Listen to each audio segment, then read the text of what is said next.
เกี่ยงเป็นมือนี่พี่มันพัดเป็นน้อยเนาะมันจะได้มื่นไว้สูงหลายสูง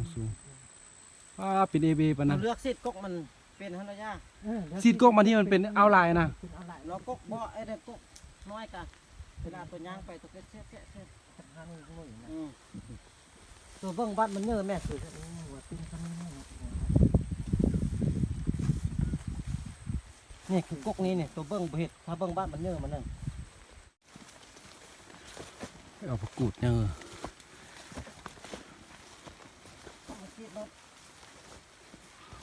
โอ้ไม่ได้ขึ้นฝ่าโดนละ ได้รถหาล้านในราคาที่นี่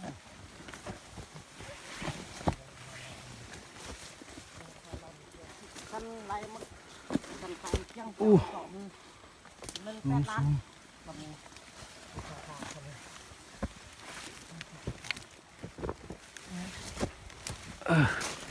โอ้โอ้ย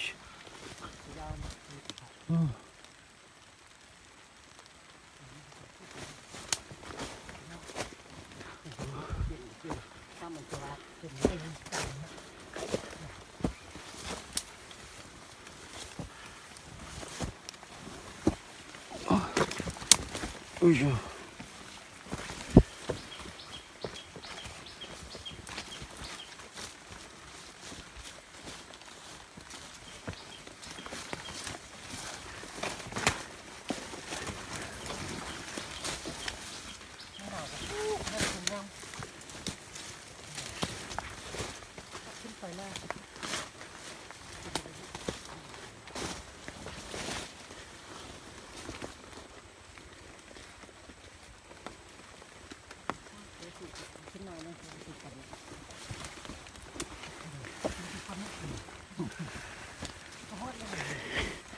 โอ้หมอดว่ะไม่ได้ขึ้นภูโดนละ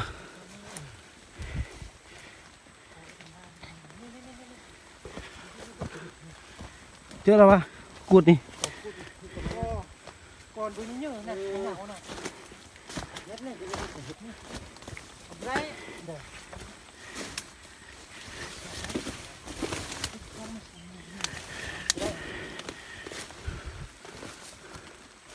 ก็เด้อ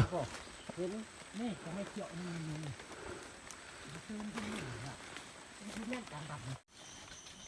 โอ้ก่อนจะเจออยู่สูงหลายปวด บูแม่นอันนั้นอยู่ตีบูแม่นอัน โอ้ ก่อนยังที่เทียบหนา เป็นเฟิร์น ที่แม่นบอกบ่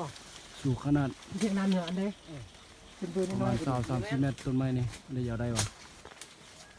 โอ้เจอละ แม่นบอก เออโอ้ บ่พูดนี่มันติดนี่ซอกยักษ์เด้อ ซอกยากสุดราคาแพงที่สุดพุ่นอยู่ปลายไม้พุ่นโอ้สูงหลายพบแล้ว แม่นบอกแม่นงับ กันว่าละมันมีแนวโอ้สูงหลายโอ้มีลูกมันตกมาอยู่รวมมัน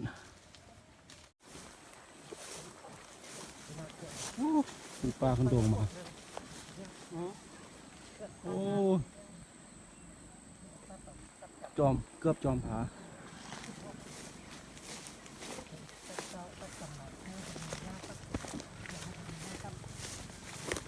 โอ้ยได้มาแล้วเนี่ยอยากได้เนี่ย